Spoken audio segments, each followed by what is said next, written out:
What do you want, little one? Your ass. That's the sound of the police. That's the sound of the beast. That's the sound of the police. That's the sound of the beast. Who are you? Frank Drebin. Police Squad. The new version. That's the sound of the police. Hi, Daddy. It's me, Frank Jr. Love you. Hey, Dad. Boy, do I miss you. Sound of the police. So, let me just do a quick preamble for The Naked Gun, right? Which is a show that I wanted to see, but I didn't get the chance to because I was just so busy with other things, right? So, The Naked Gun series, right? I think for many Trinidadians, we were introduced to this through TV6, right? Because they actually ran all three of these movies, right? By the time when I was born, right? You know, like I didn't know about the first movie, which came out in 1988, right? I didn't even know about the Police Squad series, right? Which is a show that I haven't checked out as yet. I only watch that after the fact because of cable and because of USA Up All Night. They used to show that on that. Oh, okay, Like, okay. I didn't know they actually showed Police Squad on cable. Well, I didn't have cable at the time, so I didn't know, right? Yeah, it was like on stuff like USA or these kind of things. And again, the only reason is because I just happened to be sickly. I was sick sometime in Form 1 and I had to stay home. That's why Right. I reason that's really, yeah. Right. Well, for me, when it comes to the trilogy, right? So my official introduction to the Naked Gun franchise was 2.5, The Smell of Fear, which came out in 91. Right. I will never forget seeing those ads on TV and telling myself, when this comes out on TV6, I need to see it. I think I was too young to see it. I think it was 14 years and over, if I'm not mistaken, right? Even though it's a PG-13 movie. I could be wrong, right? But I did that. I waited, a few years, because that was right after 33 and a 30, the final insult came out in 94, I think it was, right? But yeah, when it came to 2.5, that was my official introduction to Leslie Nielsen. I was like, who is this silver hair guy? Why is he being a goof? These bits are so funny. Like, they had me from 2.5, The Smell of Fear. That is just such a brilliant title right there. And much like with Liam Neeson, for years, I didn't know that he was like a serious actor. Right? Yes. People know, that's a joke, and I don't make it funny. Like, oh shit, is this guy just being a goofball? Yes. Like, you don't get. Oh no, really, he's supposed to be like a serious guy. And for years, he was a serious. Like, I don't know that. I had to look back to find out years after the fact. And for me, my introduction to him was also not 2.5, but the first one. Because my older, like probably, my aunt and like my older, like her boyfriends were with us. They would bring VHS, right? And Naked Gun was part of it. The first one. Okay. And the first one is still, in my humble opinion, the first one is still the best, right? I saw Airplane after the fact. I was about to mention Airplane, yeah. I put the Airplane as higher than all of that. And but the first one, I still think is the best Naked Gun. That first one just has so many great bits. I mean, to this day, the baseball highlight reel is like still one of the funniest things ever for me. Boy, is the one where the guy got mauled by the tiger. I was like, Hoss, are they doing that, boy? Are they did that, boy? What is when the fella catch the ball and his whole head just like... Yes! I remember that, yeah. That was hilarious, right? yeah. Yeah, and they make a lot of like great bits from that. It still holds up in that sense.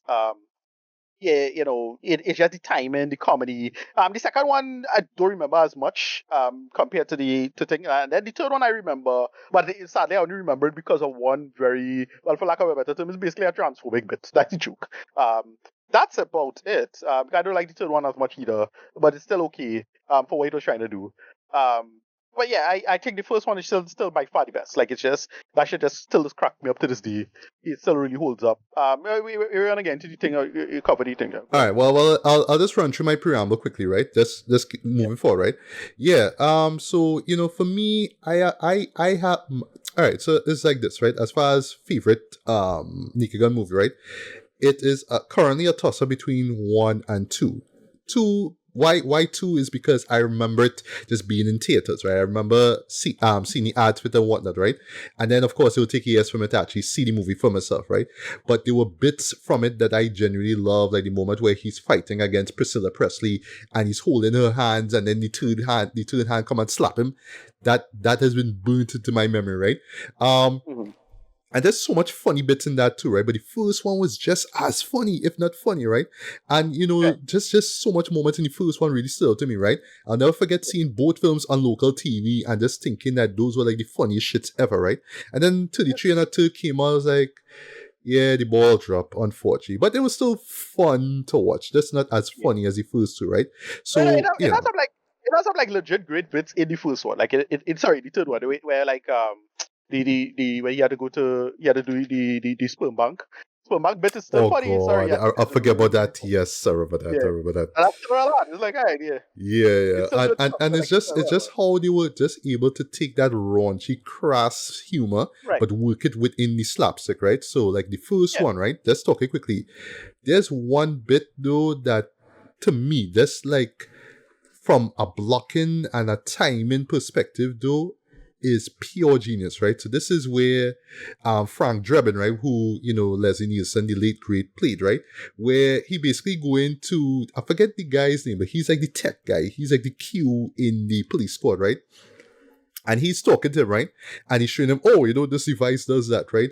And there's this tall fella who comes into the frame, right? But his head is blocked out, right? And the guy looks up and say, hey, you have somebody side your chin, by the side of your mouth. And the man does, like, he moves the mouth, and you just see like a piece of a banana falls on the table. But what makes that bit genius, right, is that they move on, right? They say, oh, just follow me over here, right? And you've seen Frank reaction, like, hush. And it matches what the audience is thinking. It's like, hush, you telling me focus on this, but dog, you see why I just see there, right? And that to me is the genius of the movie, is the timing of these comedic bits. So when you laughing at that bit, it's like, wait, but I need to focus on the story, and but that's what it does. Like that's that kind of lost art form that this film brings back, where just have a thing in the background. You don't have to take it. You kind of have to rewatch the movie to find out, oh shit, this is the thing, and it make you kind of force you to pay attention in that sense. So as the great, Roger Ebert and Gene Siskel say, yes, this is a show where you have to pay attention to the jokes. You don't just shut your brain off and laugh at everything that you see. No, you have to pay attention to everything that's going on, you know? You don't have like the zaniness of something like a Mel Brooks comedy. Mel Brooks comedy is a different type of like kind of conceit, or like something like Top Secret or whatever it is, where it's more the framing of it. Like that's like I personally think Mel Brooks still kind of smarter than these. So it's fine, like not a big deal or whatever. But like this just does a bit. It really dumb and funny. They'll make a thing out of it and then act as if and then move on. I like, oh yeah, that's like simple timing, reaction. Classic comedy bits, you make it work. And yeah, that's what I really like these movies for. Even the third one, like I still think the third one's the weakest one, but the third one still have a lot of moments. Yes. Yeah. And lastly, the key to it all too, of course, is Leslie Nielsen though, and his comedic timing, right? And then, after the fact, you will learn that, he starred in serious films, but it's when he was in Airplane, that's when, the Zucker brothers nailed something where you have to have somebody who could play serious, but he's delivering, really hilarious lines, right? Like, I am serious, but don't call me Shirley, you know what I mean? That line, right?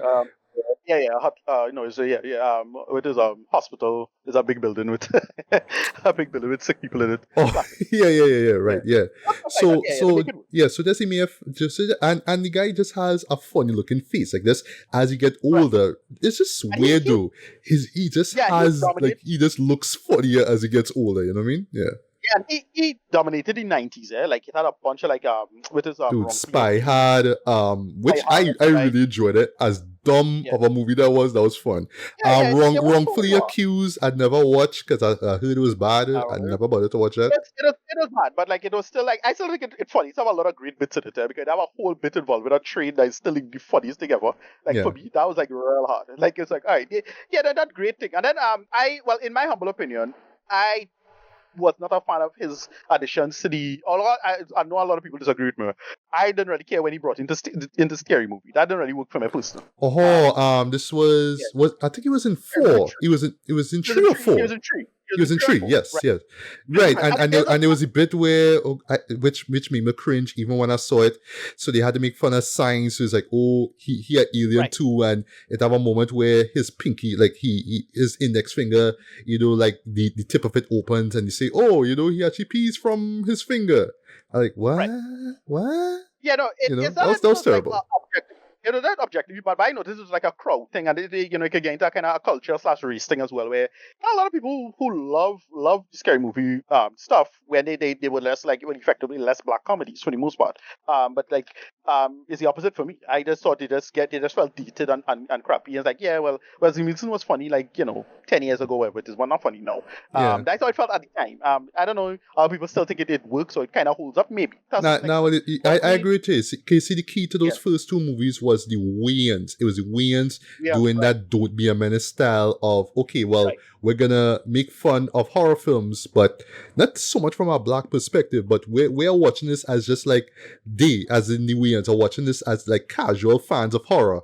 And just making fun of it, right? So yeah, they were throwing the black joke here or there, but yeah, from 3 onwards, it was just like no, well, we had to make it kind of Zucker. We had to make it kind of Zuckified, if you will, and make it more white. It's like I don't know. I know it had a lot of people who thought it was funny, but we could get into a debate of why it is find funny and normie humor versus blah blah blah humor, blah blah blah, right? But to me, I find it just felt I find it felt way too try hard. Like it had this whole bit, like do you remember Ja Rule was in it, and he have a whole bit about we're listening to, and it's like a little bit of Tupac, and it's like all right, I mean I suppose that kind of that was in 4, I think, right? 3. I think it was in 3. It was in 3. I think so. I can't remember. I can't remember. But here's the thing. It is a lot of humor beats that I find is so tired and stale, and a lot of people still find funny. So the whole mixing white black people thing, that's I don't know why people find that so funny. So well, look at this white guy speaking Ebonic slang or something like that, and that's a joke. Yeah. That last bit about Scary Movie 3 and then we move on, right? They even had the goal. I never forget this. Like I actually saw this in theaters.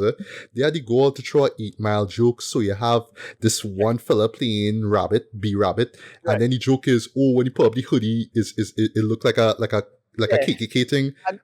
This serious, bro? This serious with this? Because to me, that's when it started getting to the real, like the lowest of the lowest, which is Friedberg and stuff stuff now. Because that's when they took over. Yes. Because they took over, it's just cultural reference, pop culture reference, internet joke, internet reference that they steal from blah blah blah, and so on and so forth. And then is when it's time to make like an original beat, because like in today's world, especially in the age of the internet, it's very hard to have original jokes, right? Super hard. You have to think about it. You have to come clever. And this was like, when I heard that, well, who gonna direct this? Yeah, Akiva from Lonely Island. It's like, all right, that's perfect. They adapt to 2000s, like the 2000s, how to be on the cutting edge of comedy in the best way, in my humble opinion, the best way. Not so much Seth MacFarlane. I thought Seth MacFarlane always felt like, again, derivative, like especially when he did his thing. And Family Guy was just straight up just ripping off Zucker Brothers shit, right? Like, I admit that. True. But like Seth MacFarlane, I'm glad Seth MacFarlane didn't direct. He produced. He had the money. He could do it. He produces. I didn't even know that. Yeah, okay. I didn't know. I think he produces. You can look it up. I think so. And then to set the tone, but they get to me the perfect director for this, Akiva. Right? Akiva did some really good stuff, like what is Pop Star Never Stop Stopping. I never see that, boy. That is still on my to watch listener. I know I know, but this never got the time, He does a great comedy director in general, and he make it work. Like it fit. When I heard he was doing this, I'm like, okay, I'll come in for him. I expect him to make this work in a really solid way. So I was excited to see this. Go ahead. Right, so that's a wrap up the preamble here, right? So when I saw, big announcement, we're doing a reboot of The Naked Gun, I was like, right, okay. Now when they show Liam Neeson, I was like, all right, that makes sense because in the 2010s, he was the elderly action guy, right? He was from the Taken films and all that kind of stuff, right? So that was perfect, right? And they pretty much doing the same Leslie Nielsen thing, right? Parody of himself, right? And that's right, yeah. A parody of himself. For those Taken movies, especially that third one was oof. Do we even talk about the second one was bad, but the third one was way worse, right? But casting him made sense, so he's poking fun of himself, being the action star of the 2010s, right? So they're doing the whole Leslie Nielsen thing again, right? So, with him, right, being, almost being a parody of himself when it comes to his movies, he could poke fun of himself in that process, right? But I would admit, when I saw that teaser trailer, I was not blown away by it. In the trailer, it had one joke that worked. That was the O.J. Simpson joke. Yes, and I was like, wow, boy. Paramount greenlit that joke, like, wow, boy. Okay, so like, that funny, they're willing to go there, great. Like, do that. That's not done about at all. Go with our joke. So when I saw that teaser trailer, I was like, I don't know, boy. Like they had me with Liam Neeson, right? But I was gonna give the show a chance, but I didn't get a chance to check it out, right? And I was hearing a lot of great things about it, mainly it being like a return to form of the slapstick, genre, right? Which is something that we haven't seen in quite a long while, right? So yeah, I'm really curious to hear how this show played out, right? So Ricardo, take it away. 2025's Naked Gun. Right. It just the Naked Gun is pretty good. I wasn't super blown away with the trailer myself. It only had one joke that was working. That was the O.J. Simpson joke. I was like, all right, good. They're willing to go there. That's funny. They don't pull punches without being too like grotesque or try to be too edgy about it. And why this somewhat works a little bit because it kind of feels not so much anti-woke or people just get these dumb debates about, well, you can't make Blazing Saddles today or something like that. It's like, no, you can make these movies today, but you don't know how to do it. And the thing is, those movies were relatively progressive at the time in terms of the cultural stuff about it and how you can't be funny anymore or anything like that. The new Naked Gun it plays with that kind of somewhat anti-woke aspect because of the plot. Who your main villain is. It's very obvious who they're making fun of. Just a slight spoiler for this is that they have a quote-unquote literal plot device in the narrative, and then they basically rip off the plot line to Kingsman. The first Kingsman is a really similar storyline to that. It reminds me of that a little bit. So that's about it. It's really funny conceits for what he was trying to do and say. It's a lot of great beats. They have a great recurring joke involving coffee cups. That's all you need to do that, and I thought that was funny every time. Every time they do it, it's really well done. I just thought this was just generally like well done and excellent and really funny, like surprisingly funny for what it was trying to do. Because I really thought, I think it's gonna half-ass it or anything like that. No, like what we mentioned before, is a nice return to form in terms of just backward stuff. You have to pay attention to things. This is not a spoiler. All you need to know is just 42 minutes to midnight. That's all you need to do. Stuff like that. Like, I just love stuff like that when you do it smart and you type it and you don't expect me to do it. They have a bunch of like little side bits in it, like something involving a snowman. That is all you need to know. Just little things like that. And it's just like surprisingly just well done and smart and they play with certain conceits that I don't have any problem with. Liam Neeson is excellent in this. Who's also pretty good is Pamela Anderson. She's really, really good in this as well. She plays the damsel character. They give her a plot line and they play with that as well. They do a lot of great visual gags. She has her own little moment that's really funny as well. And yeah, I couldn't be mad at any of this. None of it is like feels too gross or defensive. They don't try to make anything too like too edgy or anything like that. It's not the new norm, right? If you know what that is, right? Yeah, they just play with a really like clever core conceit with the premise with it, and then it's just genuinely like sharp and funny, and I can't be mad at any of it in that sense. I just found this like surprisingly refreshing and well done. It's not great, like it's not super blew my away. And then unfortunately it's one of those things because Family Guy have been doing this for a long time, for the lack of a better term, for the last 20 years. Yeah, a lot of this has been played out already, but they tell enough interesting and original jokes for it to work. Just simple gags like, oh, him saying this instead of that. He do this into this. The way the villain was about how they resolve the final fight. Stuff like that, right? It's funny, and I could see people really enjoy this. This was excellent.